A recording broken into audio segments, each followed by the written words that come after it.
لوگوں، تمہارے پروردگار کی طرف سے تمہارے پاس ایک بڑی دلیل آ چکی ہے، اور ہم نے کفر اور ضلالت کا اندھیرا دور کرنے کو تمہاری طرف راہ روشن کرنے والا نور بھیج دیا ہے۔ پس جو لوگ اللہ پر ایمان لائے اور اس کے دین کی رسی کو مضبوط پکڑے رہے، ان کو وہ اپنی رحمت اور فضل کی بہشتوں میں داخل کرے گا اور اپنی طرف پہنچنے کا سیدھا راستہ دکھائے گا۔ اے پیغمبر، لوگ تم سے کلالہ کے بارے میں حکم دریافت کرتے ہیں،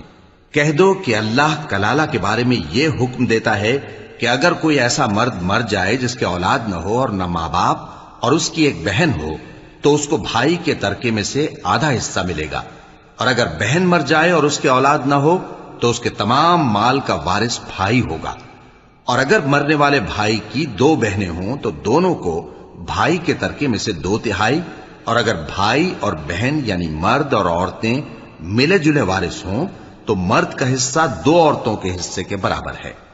یہ احکام اللہ تم سے اس لیے بیان فرماتا ہے کہ بھٹکتے نہ پھرو، اور اللہ ہر چیز سے خوب واقف ہے۔